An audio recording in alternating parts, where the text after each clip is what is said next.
"You don't own anything here." That's what she said to me the first morning I came back to my grandfather's cabin, standing there in her pressed blazer and golf cart like she owned the valley itself. I'd driven 6 hours through the mountains, carried my grandfather's ashes in a wooden box on the passenger seat, and she met me with a chain across the gate and a smile that could cut glass. I didn't know it then, but that chain was about to unlock something she'd spent 8 years trying to bury. If you're watching this from somewhere dealing with your own HOA nightmare, drop a comment below. You're not alone in this fight. The chain was new. Heavy gauge steel wrapped 3 times around the gateposts and secured with a padlock the size of my fist, and bolted above it, a white plastic sign with black letters. No entry, HOA violation, Valley Pines Homeowners Association, authorized personnel only. I stood there in the pre-dawn cold, hands in my jacket pockets, watching my breath turn to fog in the mountain air. I'd been driving since midnight, left Denver when the city was still asleep, took the interstate west until the plains gave way to foothills, then followed the county roads up into the high country where my grandfather had built his life. The cabin sat at the end of a gravel drive that wound through pine and aspen, half a mile from the main valley road, or it used to, before this gate telling me I didn't belong here. I pulled out my phone and took 3 photos, then walked back to my truck and waited. The sun was starting to break over the eastern ridge, turning the valley floor from purple to gold, and I could hear the wind moving through the pines the way it always had, the way it did when my grandfather first brought me up here when I was 8 years old and taught me how to split firewood and read the grain in old timber. He built the place in '53 and kept it standing with his own hands, shingles, paint, winters, right up until the stroke 3 years back made climbing ladders impossible and writing checks became something he forgot to do. That's when the HOA dues stopped, I figured, when his mind started slipping and the bills piled up in drawers he couldn't remember opening. She arrived 20 minutes later in a white golf cart with the HOA logo printed on the side. Mid-50s, blonde hair pulled back tight, navy blazer over a cream blouse despite the fact that it was barely 40 degrees outside. She parked the cart 10 feet from my truck and climbed out with the careful movements of someone used to being watched. I stayed where I was, leaning against the driver's side door, and let her come to me. The gravel crunched under her shoes, expensive shoes, the kind that weren't made for mountain roads, and she stopped about 6 feet away and looked me over like she was calculating something. "Can I help you?" Her voice had that particular edge that people develop when they've spent years telling other people what to do. Not quite hostile, not quite polite, somewhere in between where all the power lives. I straightened up and pulled the envelope from my jacket. "I'm Wyatt Hadley. This is my property." She tilted her head slightly, like she was considering whether to believe me. "I'm Marlena Strickland, HOA president, and I'm afraid there's been some confusion. This property is currently in violation of 14 separate covenants and has been declared a nuisance by the board. No one is authorized to access it until the violations are remedied." I held out the envelope, my grandfather's death certificate, the will, the deed transfer paperwork my attorney had filed 6 weeks ago, but she just glanced at the papers like they were something she'd seen before and dismissed. "Those documents haven't been approved by the HOA," she said. "Colorado law requires all property transfers in a covenant-controlled community to receive board approval before they're valid. You should have received notification of the approval process when you filed for transfer." That wasn't how deeds worked, at least not anywhere I'd filed them, but I kept my voice level. My grandfather owned this land for 60 years. He built that cabin with his own hands in 1953, before there was an HOA, before there was a Valley Pines community, before any of these houses existed. She pulled a folder from the golf cart, 7 pages printed on heavy stock with the HOA logo on every page.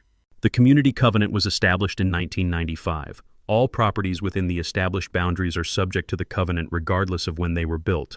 Your grandfather's property is listed here, Lot 47. Current violations include failure to maintain exterior paint standards, non-compliant roofing materials, absence of approved landscaping, and 3 years of unpaid HOA dues totaling $7,200.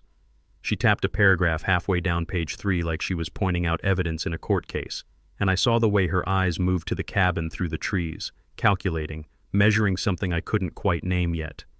I looked past her at the roof, weathered cedar shingles visible through the pines, and thought about the last time my grandfather replaced them in 2008, 76 years old and still taking care of the place the way his father had taught him, the way he'd taught me. "How much is this land worth?" I asked. Something shifted in her expression, not much, just a flicker around the eyes, but I saw it. "I'm not a real estate agent," she said, "but properties in this valley typically range from $800,000 to $2.5 million depending on size and location. Your lot is 6 acres with water access. I'd estimate somewhere in the middle of that range." She said it casually, like she was commenting on the weather, but there was weight behind the words, the weight of someone who'd thought about this number before, who'd maybe even run the calculations in her head more than once. "That's a lot of money for someone to want me gone," I said. "No one wants you gone, Mr. Hadley. We want you to comply with the community standards that everyone else follows. If you can't do that, then yes, the board may be forced to pursue other remedies. But that's entirely up to you." She turned back toward the golf cart and I pushed off from the truck. "I'm not leaving," I said. She paused, looked back over her shoulder with that same calculating expression, and for just a moment I saw something else there, something harder. "Then I suggest you hire an attorney. You're going to need one." She climbed into the cart and drove back down the road, leaving me standing there with my grandfather's ashes in the truck and a chain that shouldn't exist, telling me I had no right to be here. I waited until she was out of sight, then pulled the bolt cutters from the truck bed. My grandfather used to say that land remembers who walked on it, who worked it, who loved it enough to stay, and I'd promised him the night before he died that this place would stay in the family, that I'd keep it standing the way he had, no matter what it took. The chain broke with a sound like a gunshot in the morning quiet, and I pushed the gate open, drove through, parked in front of the cabin where my grandfather had parked for 60 years. The place looked smaller than I remembered, older, the kind of old that comes from being forgotten rather than being lived in, but it was still standing, still here. Inside, the air smelled like dust and pine sap, and the ghost of wood smoke from fires that hadn't burned in months. I set the box of ashes on the kitchen table and stood there in the half-light, listening to the cabin settle around me, the creak of old wood and the whisper of wind through gaps in the window frames. I pulled out my phone and scrolled through my contacts until I found the name I needed, a real estate attorney in Boulder I'd worked with on a historic preservation project 3 years back, and I sent him a message with the photos I'd taken and a single line of text. "Need to talk about property rights and HOA overreach. How soon can you meet?" The response came back in under 2 minutes. "Tomorrow morning. Bring everything you have." Dalton Shepard's office smelled like old law books and coffee that had been sitting on the burner too long. Silver hair cut military short. 30 years as a county prosecutor before hanging his own shingle to represent the kind of people who couldn't afford the big firms in Denver. I'd worked with him on a barn restoration case, and he'd won by finding a single surveyor's error in a deed from 1876. He listened to my story without interrupting, made notes on a yellow legal pad, and when I finished he sat back in his chair and steepled his fingers. "HOAs don't have approval authority over deed transfers. That's fiction. What they can do is claim violations and levy fines, build a paper trail to justify a lien on the property. If they prove the violations are severe enough, they can eventually force a sale to cover the debt. It usually takes years, but I've seen motivated HOAs push it through in 18 months. He pulled out a map and spread it across his desk, the Valley Survey from 2020 with every property line marked in red. "Here's what interests me. The HOA was incorporated in 95. Your grandfather's deed is from 48, federal land grant under the Homestead Act. That means he retained full subsurface and mineral rights under the original grant. Most properties up here don't have those anymore, but your grandfather's grant predates all that separation. If those rights were never transferred, and I don't see any record that they were, then your title includes all subsurface rights intact. More importantly, I need to verify whether your grandfather ever signed the covenant agreement. If he didn't, they have no legal authority over your land at all." I pulled out the box of documents I'd brought from the cabin, deeds and tax records and correspondence going back to the 50s. Shepard went through them page by page, making notes, occasionally pulling something aside to photocopy. An hour passed, then another. Finally, he looked up. "Your grandfather never signed the HOA covenant. There's no signature, no acknowledgement, nothing. They drew their boundary to include his property, but he never consented to their authority.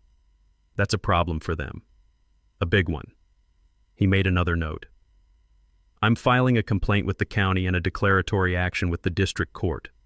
The complaint challenges their authority to levy fines or restrict your access. The declaratory action asks the court to formally rule that your property is not subject to HOA jurisdiction. We'll file with the county clerk before noon today, and once the complaint is recorded, we'll petition for a preliminary injunction to force them to remove the chain and stop harassment while the case is pending. The injunction hearing should be scheduled within 2 weeks. The full case could be 6 months to a year depending on how hard they fight. He handed me a business card with a name and number written on the back. This is Ainsley Vaughn, private investigator, former FBI Financial Crimes Unit. Tell her I sent you. Have her look into Marlena's business connections, property transactions in the valley. If she's profiting from forcing people out, that's a felony. The HOA meeting was scheduled for 7 that evening in the community center, a building that looked like it cost more than most of the houses in the valley. Floor-to-ceiling windows, slate floors, a chandelier that probably weighed half a ton. 50 people showed up, sitting in rows facing a long table where Marlena presided with 4 other board members. I sat in the back and waited. She started with standard business, budget reports and landscaping contracts, then got to new business, and her eyes found mine across the room. We have a situation with a lot of 47. The previous owner passed away 6 months ago and the property has fallen into significant disrepair. The heir has been notified of multiple covenant violations but has refused to acknowledge HOA authority or pay outstanding dues. The board is recommending a resolution to impose a fine of $500 per day until compliance is achieved, with a deadline of 30 days to begin remediation work. She projected an image on the screen, a photo of my grandfather's cabin taken from the road, and I heard murmurs from the audience. The cabin looked rough, paint peeling, roof sagging, windows dark. She'd made sure of that. I stood up and Shepard stood with me. We walked to the front and I heard the murmurs get louder and saw Marlena's expression tighten. I'm Wyatt Hadley. Lot 47 is my property. I inherited it legally from my grandfather who built that cabin in 1953, 8 years before this valley had paved roads and 42 years before this HOA existed. My attorney has documentation proving my grandfather never signed your covenant agreement, which means you have no authority to levy fines or restrict my access to my own land. Shepard stepped forward and handed a folder to Marlena. This is a courtesy copy of the complaint we filed with the county this morning and the declaratory action we'll be filing with the district court tomorrow. We're also requesting a preliminary injunction to cease all harassment and remove any barriers to Mr. Hadley's property. The room went silent. Marlena opened the folder and I watched her face as she read, her gaze doing the math on what this could cost. She looked up at the board members, then back at me. Mr. Hadley, the covenant is clear. All properties within the established boundaries are subject to HOA authority regardless of when they were constructed. Your grandfather's refusal to sign doesn't exempt you from compliance. The board will vote on this resolution as planned. Shepard spoke up, his voice carrying the weight of 3 decades in courtrooms. The boundaries were filed, but they were filed incorrectly. Mr. Hadley's property was a federal land grant with mineral rights intact. HOA covenants can't supersede federal title. If you proceed with this vote, you'll be acting outside your legal authority and opening yourselves to personal liability. 2 board members shifted uncomfortably. Marlena's expression stayed boardroom cold, but her jaw tightened. We'll proceed with the vote. All in favor? 3 hands went up, 2 stayed down. Motion carries. Mr. Hadley, you have 30 days or face daily fines of $500. This meeting is adjourned. Before she could leave, an older man in the 3rd row stood up, thin and weathered, the kind of weathered that comes from actual work. My name's Clarence Whitaker. I've lived in this valley for 42 years. I've watched 3 families get forced out in the last 5 years over violations just like these. Every one of those properties got bought up cheap and resold for double. I think Mr. Hadley's got a right to ask who's profiting from all this enforcement. The room erupted in conversation.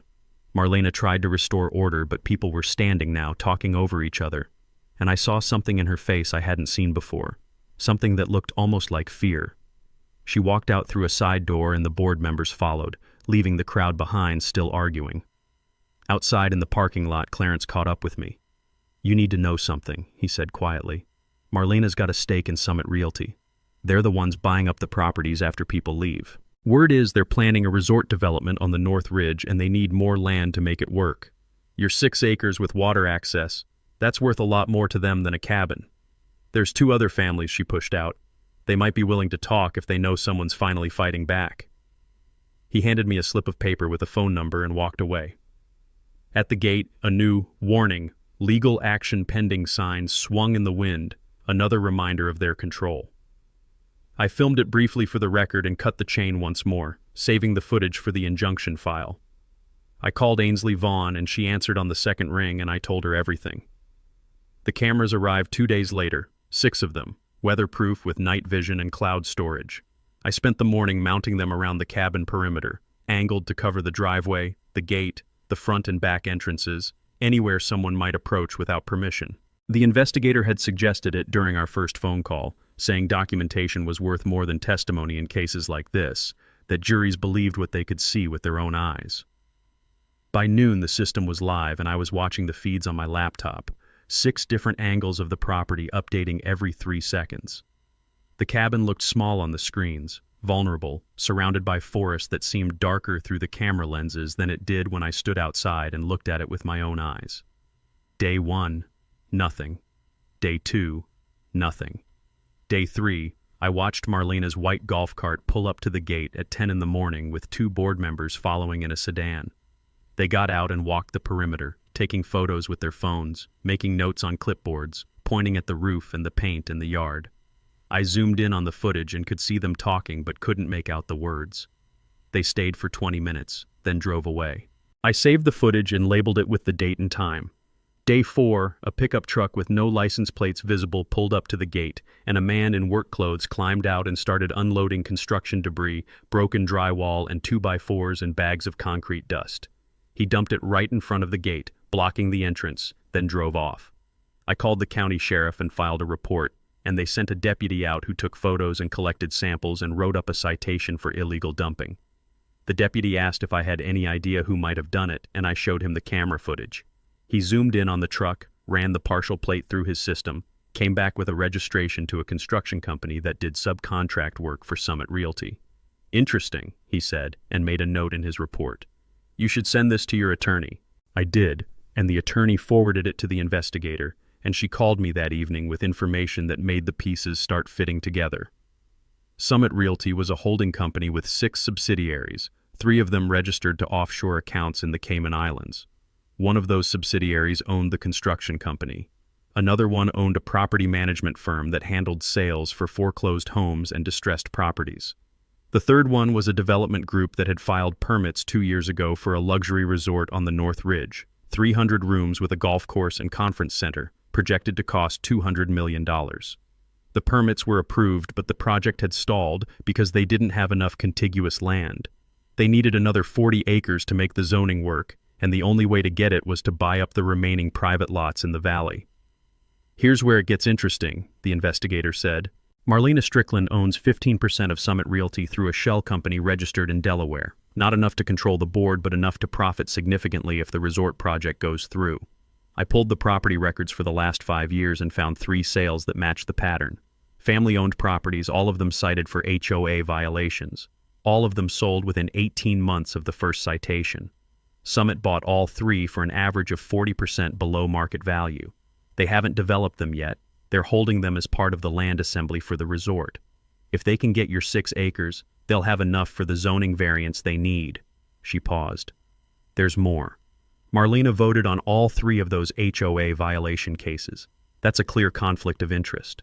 Colorado law requires board members to recuse themselves from votes where they have a financial stake. She didn't. That's a violation of the HOA bylaws and potentially a criminal offense under the state's consumer protection statutes. I asked her to document everything, every transaction, every vote, every connection between Marlena and Summit. She said she'd have a full report in 48 hours. I spent those 48 hours at the county clerk's office going through property records myself, pulling files that dated back to the 40s when the valley was still mostly ranch land and mining claims.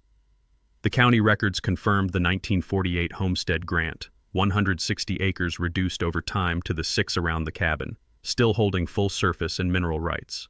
No covenant, no consent, nothing tying him to the HOA. I found the HOA incorporation documents from 1995, filed with maps that showed boundaries drawn to include my grandfather's property, but there was no signature from him, no consent form, no acknowledgement of any kind. They'd simply drawn the line and claimed jurisdiction without asking. I made copies of everything and took them back to the attorney. He spread them across his conference table and studied them like a prosecutor reviewing evidence before trial. "This is good," he said. "Better than good. We can prove your grandfather never consented to HOA authority, and we can prove Marlena has a financial motive to force you out. The question is whether we go after her personally or just challenge the HOA's jurisdiction. If we go after her personally, we're talking about fraud charges, conspiracy, possibly even racketeering if we can show a pattern with the other families. That brings in federal investigators, the FBI, the whole apparatus. It takes longer, but the penalties are severe. If we just challenge jurisdiction, we can get you back on your property faster, but she walks away clean." He looked at me across the table. "What do you want?" I thought about the 3 families who'd been forced out, thought about my grandfather spending his last years watching the valley change around him while Marlena built her empire on other people's land.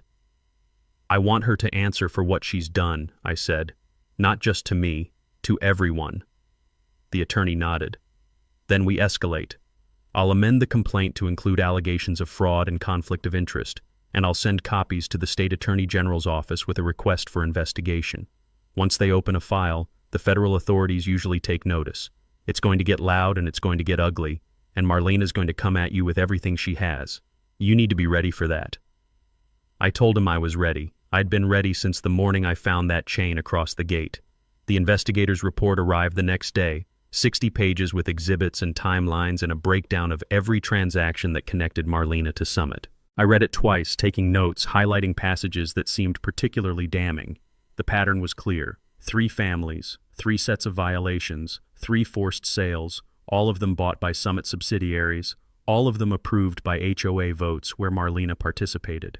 The report included phone records showing calls between Marlena and Summit executives in the weeks before each violation notice was issued, and bank records showing deposits to her shell company account within 30 days of each completed sale. It was systematic, calculated, and almost certainly illegal. I forwarded everything to the attorney, and he called me an hour later. "We're filing amended complaints tomorrow morning, state and federal. This is going to move fast now. Stay close to your phone and don't talk to anyone from the HOA without me present. And keep those cameras running. If they're going to retaliate, I want it documented." I promised I would and hung up and sat in the cabin watching the camera feeds, waiting for whatever came next. The attorney filed the lawsuit on a Tuesday morning, 3 claims bundled into 47 pages with exhibits that ran another 120. Trespass to land, tortious interference with property rights, and a request for declaratory judgment ruling that my property was not and had never been subject to HOA jurisdiction. The filing included a motion for preliminary injunction demanding immediate removal of all barriers and cessation of harassment pending trial. The clerk stamped it at 9:15, and by 9:30 it was public record, and by 10 o'clock my phone started ringing. First a reporter from the local paper asking for comment, then 2 more from Denver stations, then a producer from a regional news network wanting to know if I'd agree to an on-camera interview. I declined them all and let the attorney handle press inquiries, but I knew what this meant. The story was out now, spreading beyond the valley, and that changed the dynamics of everything that came next. The judge scheduled an emergency hearing for the preliminary injunction, 14 days out, which the attorney said was fast by normal standards but felt like forever when you were living it. I spent those 2 weeks preparing, going through every document again, rehearsing testimony, making sure I could answer any question about the property's history or my grandfather's ownership without hesitation. The attorney warned me that Marlena would bring her own lawyers, probably from one of the big firms in Denver, and they'd try to paint me as a troublemaker refusing to follow reasonable community standards. "Stay calm," he said. "Stay factual. Don't let them provoke you into anger. Judges respect composure and they respect documentation. We have both." On day 12, Marlena called an emergency HOA meeting, unscheduled, with 24 hours notice sent by email to all residents. I wasn't invited, but I heard about it from the older man who'd spoken up at the last meeting, and he told me I should come anyway, that this was going to be the showdown everyone had been waiting for. When I entered the packed community center, Marlena was already speaking, reading from a statement that painted me as the problem. The air was thick with expectation. This wasn't a meeting anymore, it was a reckoning. When she finished, my attorney stood up. "May I address the assembly?" he asked, and Marlena hesitated but nodded. He walked to the front and set up a portable screen, connected his laptop, and projected the first image. A document from 1948, my grandfather's original land grant, signed by a federal land office official and stamped with a seal that was still visible despite 77 years of aging. "This is the deed that established ownership of what you now call Lot 47, he said. Federal grant under the Homestead Act, which conveyed not just surface rights but full subsurface and mineral rights to the grantee. Those rights have never been separated or transferred. Mr. Hadley owns this property from the surface to the mineral substrate, and that ownership is protected under federal law." He clicked to the next image, the HOA incorporation documents from '95 with the boundary map highlighted. "This is the map filed when the HOA was established. You can see that Lot 47 is included within the boundaries. But here's what's missing." He clicked again, and the screen showed a signature page with 36 names, all of them residents who'd signed the covenant agreement. Mr. Hadley's grandfather is not on this list. He never signed the covenant. He never consented to HOA jurisdiction. The HOA simply drew a line on a map and claimed authority they didn't legally possess. The room went silent, and I could see people leaning forward, trying to read the documents on the screen. Marlena's lead attorney stood up, a man in his 50s with silver hair and a voice that carried the authority of courtrooms and boardrooms. "Consent is not required for covenant enforcement," he said. "The boundaries were properly surveyed and filed with the county. All properties within those boundaries are subject to HOA rules regardless of individual consent." My attorney smiled slightly. That would be true if the boundaries were correctly drawn, but they weren't. Federal land grants with intact mineral rights cannot be subsumed into HOA jurisdiction without explicit consent from the title holder. Colorado Revised Statutes 38-33-3 is clear on this point. HOA authority is limited to properties whose owners have voluntarily joined the covenant. Mr. Hadley's grandfather never joined. Therefore, the HOA has no authority over his property and never did. He clicked another image, this one showing 3 property transactions over the last 5 years, all of them highlighted with dates and sale prices. Now let's talk about why the HOA is so insistent on claiming jurisdiction over this particular property. These are 3 properties that were cited for violations similar to Mr. Hadley's. All 3 were owned by families who'd lived here for decades. All 3 were pressured to sell through escalating fines and legal threats. All 3 were purchased by subsidiaries of Summit Realty for prices significantly below market value. He paused and clicked again. The screen now showed a corporate structure chart with Marlena's name at the center, connected by lines to Summit Realty and its various subsidiaries. And here's the connection. Ms. Strickland owns 15% of Summit Realty through a shell company. She voted on all 3 of those violation cases without disclosing her conflict of interest. She profited from forcing those families out. And now she's trying to do the same thing to Mr. Hadley. The room erupted. People were standing, shouting questions, some at Marlena and some at my attorney. Marlena tried to gavel the meeting back to order, but the older man stood up and his voice cut through the noise. "I vote for a vote of no confidence in Marlena Strickland as HOA president." Someone seconded it immediately. Marlena's face went white and she looked at her attorneys, but they were conferring with each other in urgent whispers. "That motion is out of order," she said, but the older man shook his head. "It's in the bylaws. Any member can call for a vote of no confidence within a second. We have a second. We vote now." Marlena looked around the room and I could see her doing the math, counting faces, calculating odds. "Fine," she said finally. "All in favor of removing me as president?" Hands went up across the room. I counted them. 35. Opposed? 8 hands. Abstentions? 7. She stood up slowly, gathering her papers. "This isn't over," she said, looking directly at me for the first time. "You have no idea what you've started." She walked out and her attorneys followed, leaving the board members sitting at the table looking stunned. The older man came over and shook my hand. 7 families reached out to me after your story hit the news, he said. They all had similar experiences with the HOA, all got pushed out or nearly pushed out over violations. They want to know if they can join your lawsuit. I looked at my attorney and he nodded. "Class action," he said quietly.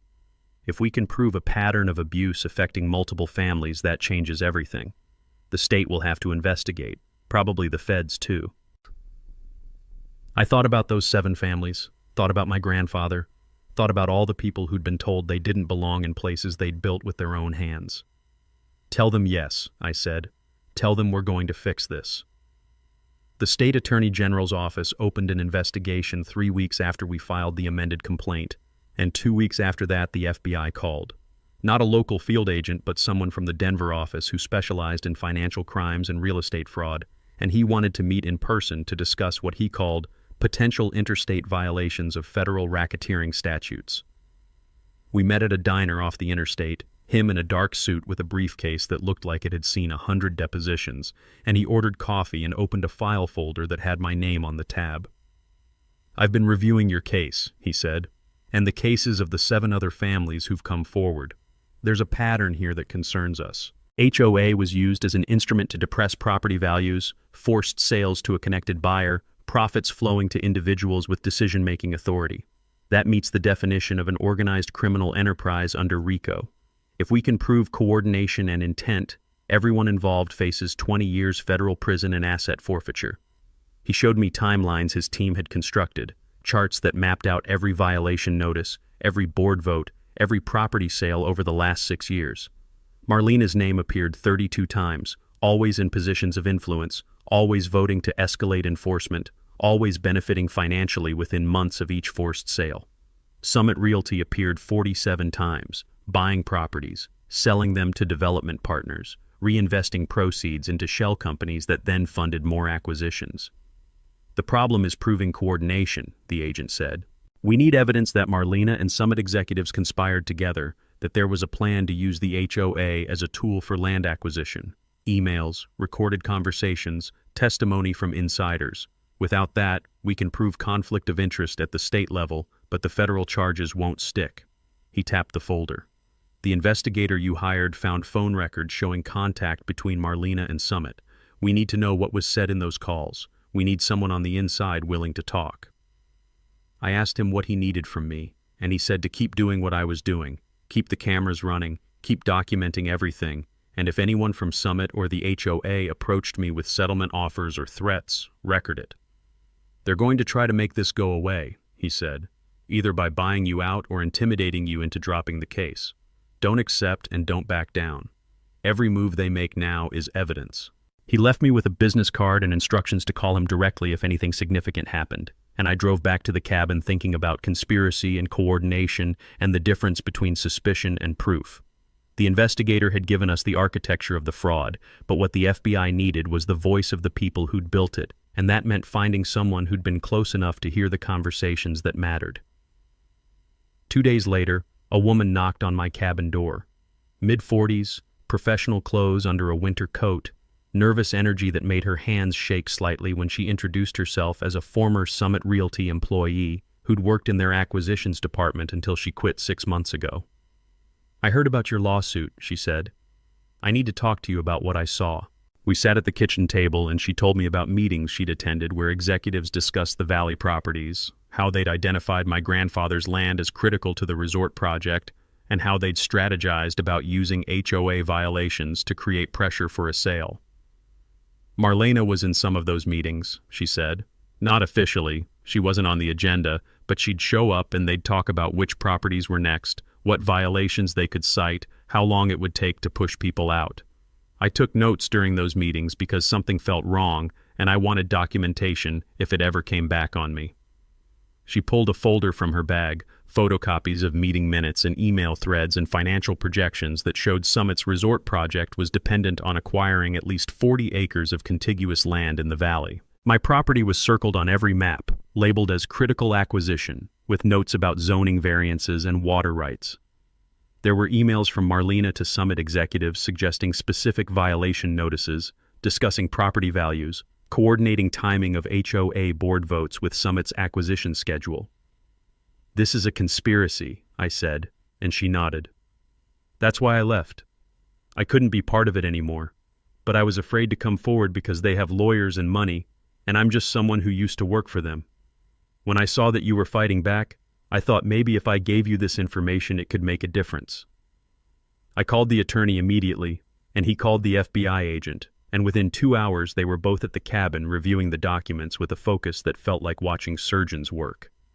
The agent looked up after reading through the second folder. "This is enough for a warrant," he said. "We can subpoena Summit's records, bring in their executives for questioning, and get access to Marlena's communications. This proves coordination and intent. It proves conspiracy. He looked at the former employee. You understand you're going to have to testify.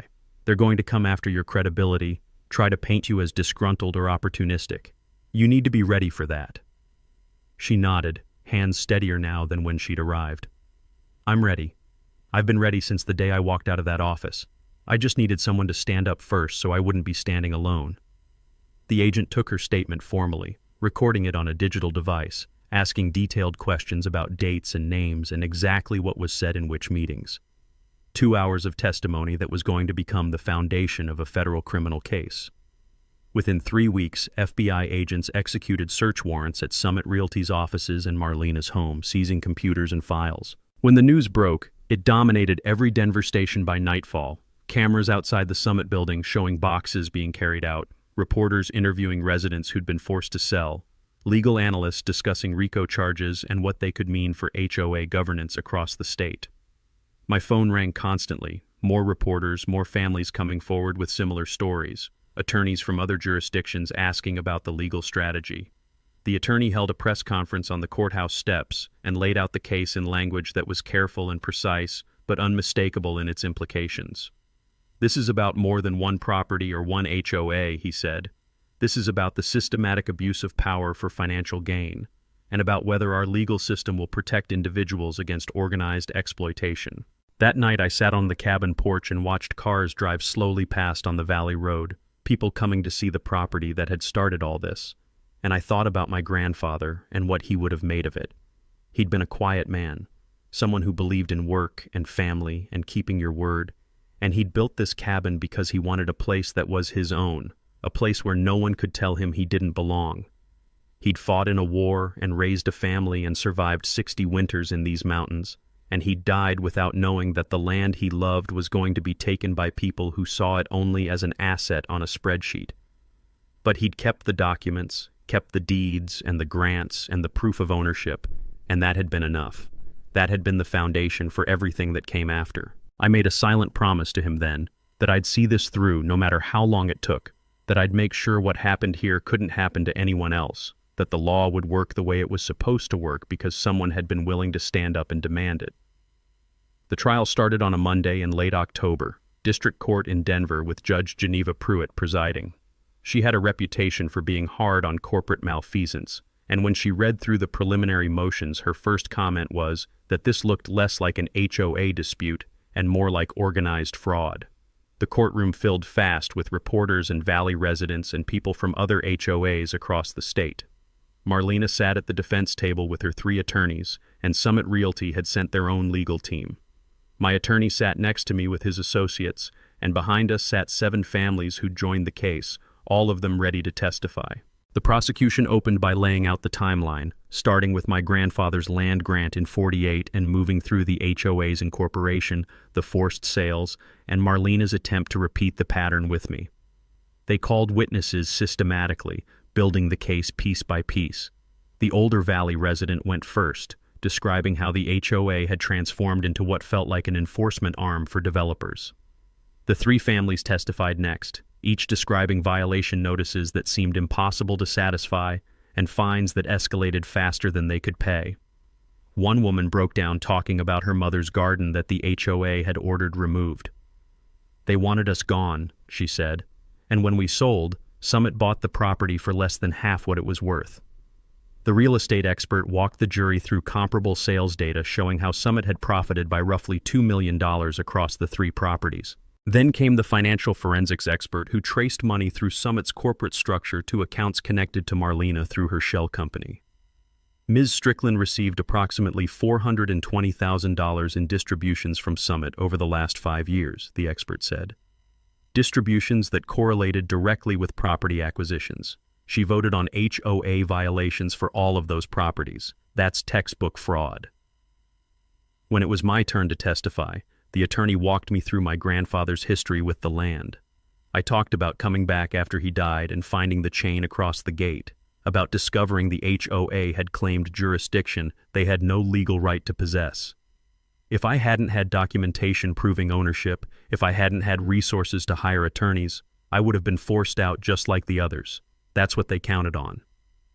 The former Summit employee testified after lunch, and her testimony was devastating. She described meetings where executives and Marlena discussed strategies for forcing sales, how they talked about HOA enforcement as a tool for reducing acquisition costs. She read from notes she'd taken, direct quotes from people who'd believed their conversations were private. One executive said it was like fishing with dynamite. You blow up their lives with violations, then scoop up the property when they're too stunned to negotiate. Marlena laughed when he said that. The defense tried to discredit her, but she had documents corroborating every major claim, emails and meeting minutes authenticated by forensic experts. The defense case was brief, calling character witnesses and a legal expert who argued HOA boards had broad discretion. The attorney dismantled this on cross-examination, pointing out that conflict of interest laws absolutely applied to HOA board members. Marlena didn't testify, invoking her Fifth Amendment right, and that silence felt louder than any testimony could have been. Closing arguments took most of Friday. The prosecution summarized 3 days of testimony and hundreds of exhibits. "This is not a property dispute," the attorney said. "This is a criminal enterprise that used civic governance to steal from families who had nowhere else to turn. The defendants bet that no one would fight back hard enough to expose them. They were wrong."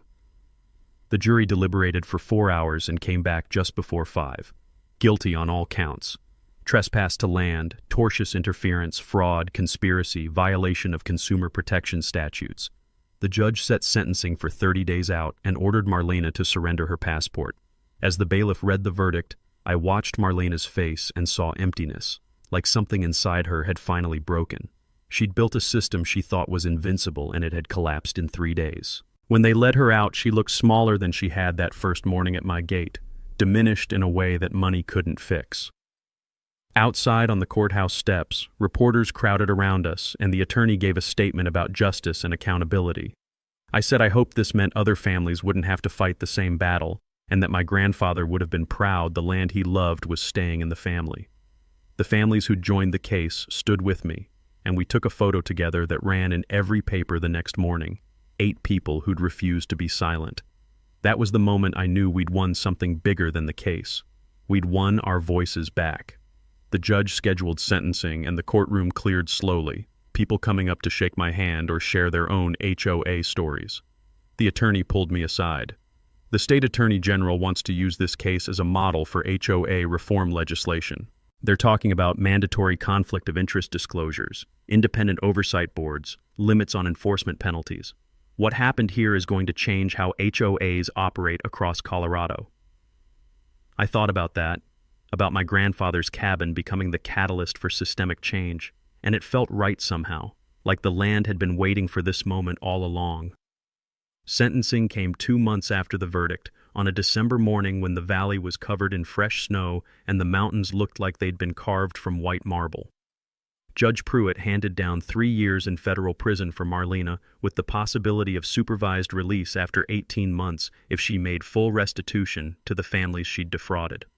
The restitution amount was calculated at $1.8 million, the difference between what the families had been forced to accept for their properties and what those properties were actually worth at the time of sale. Summit Realty was fined $5 million and banned from operating in Colorado for 5 years, and 3 of their executives were indicted on separate fraud charges that would take another year to work through the courts.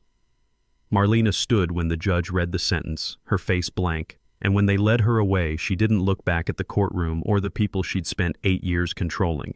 She just walked out like she was leaving a business meeting that hadn't gone her way. The Valley HOA held new elections 3 weeks later, and the older resident who'd been the first to stand up for me was elected president by unanimous vote. He called me the night he won and asked if I'd serve on the advisory board, help them rebuild the organization into something that actually served the community instead of exploiting it. I agreed, and we spent the next 2 months rewriting the bylaws from the ground up. We eliminated 47 enforcement provisions that had been used to harass residents, established term limits for board members, required financial transparency with quarterly reports posted publicly, and created an independent ethics committee to review any complaint about board overreach.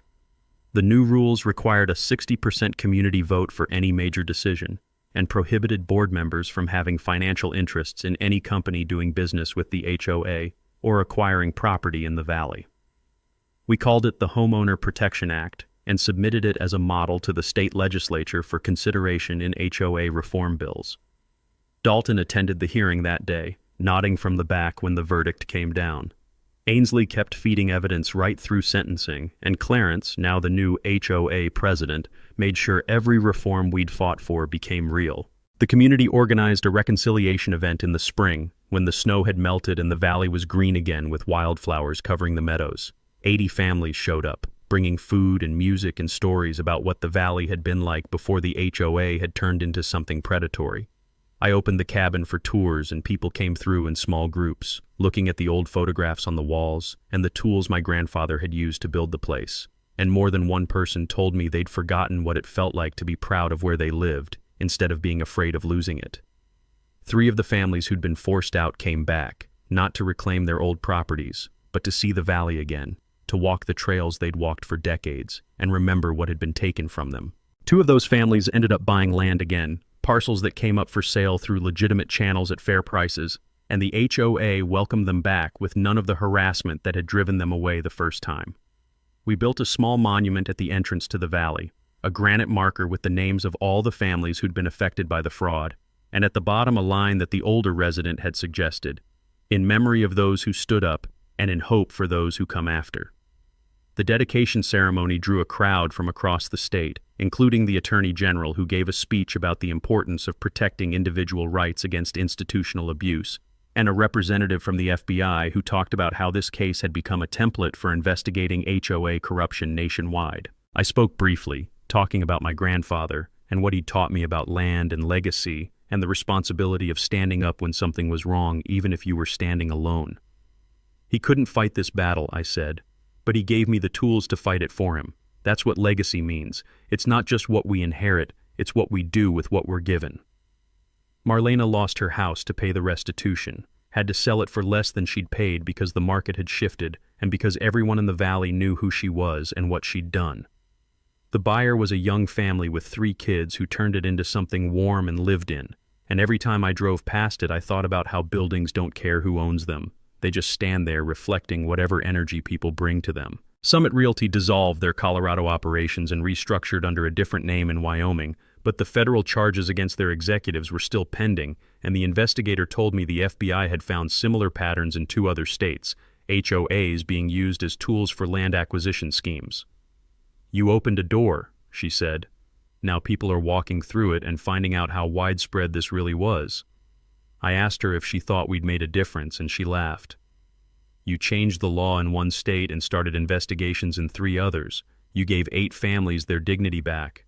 Yeah, I'd say you made a difference." The cabin looked different now, restored but not renovated. Still the same basic structure my grandfather had built, but weatherproofed and painted and maintained the way it deserved. I'd replaced the roof with cedar shingles that matched the originals, repaired the foundation, updated the electrical and plumbing to code, and planted trees around the perimeter to replace the ones that had died over the years. It was still simple, still modest compared to the houses around it, but it was solid and it was mine, and no one was ever going to chain the gate again. I kept the original chain though, the one I'd cut that first morning, and I hung it on the wall inside as a reminder of what it had taken to keep this place. Sometimes visitors asked about it and I'd tell them the story, and they'd nod like they understood what it meant to fight for something that mattered, to refuse to let power win just because power thought it could. Spring turned to summer and the valley settled into its new rhythm, families barbecuing without fear of violation notices, kids playing in yards that used to be subject to noise complaints, people making their homes their own instead of conforming to standards designed to drive them out. The HOA still existed, but it was smaller now, focused on actual community needs like road maintenance and snow removal instead of enforcement and intimidation. I served on the advisory board and helped review the few complaints that came in, making sure they were legitimate concerns about safety or shared infrastructure rather than pretexts for harassment. It was boring work mostly, the kind of boring work that meant things were functioning the way they should, and I found a strange satisfaction in that, in being part of something that worked without drama or corruption or hidden agendas. My grandfather would have liked it, I thought. He'd always believed that good governance was invisible, that you only noticed it when it failed. A year passed and the cabin became what it was always meant to be, a place to live rather than a place to fight for. I kept working as an architect but took on fewer projects, mostly restoration work for historic properties that needed someone who understood what it meant to preserve something rather than just renovate it. The cabin became my office and my home, and I found I worked better there than I ever had in the city, surrounded by the tools my grandfather had used and the land he'd loved. I started a blog about property rights and HOA reform, sharing what I'd learned through the case, and within 6 months it had 10,000 followers, most of them people dealing with their own battles against overreaching associations. I couldn't help them all, but I connected them with attorneys who specialized in property law, shared strategies that had worked for us, and reminded them that standing up was possible, even when it felt impossible. The state legislature passed the Homeowner Protection Act that spring, modeled on the reforms we'd implemented in the Valley. It required conflict of interest disclosures for all HOA board members, established mandatory financial audits, created appeal processes for violation notices, and capped enforcement fines at reasonable levels. The governor signed it in a ceremony at the Capitol and invited me to attend, and afterward a reporter asked if I thought the law would have passed without my case. "I think it will eventually," I said. "Someone would have stood up eventually. I just happened to be the one who had the documentation and the resources to see it through. But there are thousands of people out there who don't have those things, and they're the ones this law is really for. They're the ones who need protection from systems that were supposed to serve them but got corrupted into something else." One afternoon in late summer, a car I didn't recognize pulled up to the cabin, and a woman got out, looking uncertain, like she wasn't sure she had the right place. I walked down from the porch and she introduced herself as someone who'd been following the case, who'd been dealing with her own HOA problem in another county, and had just won her appeal using strategies she'd learned from my blog. She wanted to thank me in person, she said, and to see the cabin that had started everything. We talked for an hour, sitting on the porch with coffee, and she told me about her fight and what it had cost her, and how close she'd come to giving up. "But I kept thinking about what you said in one of your posts," she said, "about how the land remembers. My grandmother's house, it remembers her, and I wasn't going to let them take that away." When she left, I thought about all the other people out there fighting similar battles, and I wondered how many would win and how many would lose, and what the difference would be. That evening I sat on the porch watching the sun go down over the valley, the sky turning from gold to purple to deep blue, and I thought about my grandfather and the promise I'd made to him. The cabin was safe now, the land was protected, and the system that had tried to take it had been dismantled and rebuilt into something better. But the work wasn't finished, wouldn't ever really be finished, because there would always be people who saw power as something to exploit rather than something to steward, and there would always be systems that could be corrupted if people weren't paying attention. Justice wasn't a gift that came once and lasted forever. It was a fight that every generation had to take up, not because they hated their enemies, but because they loved what needed protecting. A truck pulled up to the gate and a young man got out, maybe 30 years old, looking at the cabin like he was trying to decide something. I walked down to meet him and he explained that he was dealing with an HOA situation in his town, violations that didn't make sense and pressure to sell that felt coordinated. "I heard about what you did here," he said. "I was hoping maybe you could tell me how to start." I looked at him and saw myself 2 years ago, standing at a gate with a chain that shouldn't have been there, trying to figure out how to fight a system that seemed invincible. I smiled and opened the gate. "Come on up," I said. "Let's talk." The chain was cut. But the story of what happens when ordinary people refuse to be silent, when they stand up and demand that the law work the way it's supposed to work, that story is still being written. By me, by the woman who'd visited that afternoon, by this young man standing at my gate, by everyone who'd ever looked at injustice and said no, not anymore, not to me. The cabin stood behind us in the fading light, solid and enduring, a reminder that some things are worth fighting for, and that the fight itself becomes part of the legacy we leave behind. And maybe that's the real victory, not just winning a case or cutting a chain, but proving that silence isn't the only option. Every time someone chooses to speak up, every time a voice rises where fear once lived, the world shifts a little closer to what it's supposed to be. Justice isn't loud or glamorous. It's built from the quiet persistence of people who refuse to give up.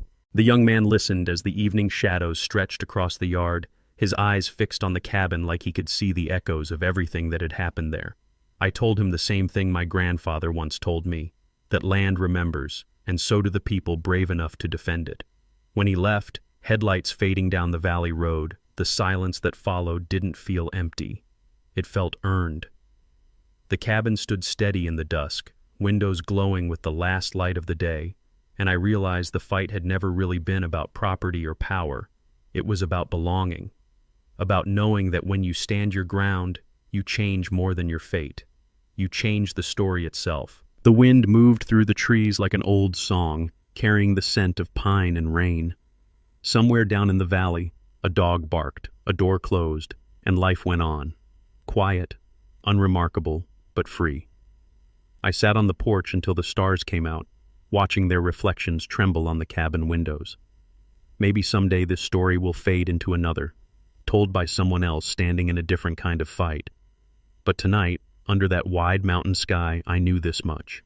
The chain was gone, and the valley finally belonged to itself again. From all of us here at HOA Stories, thank you for watching. Smash that like button, drop a comment, and join us again for more unbelievable stories.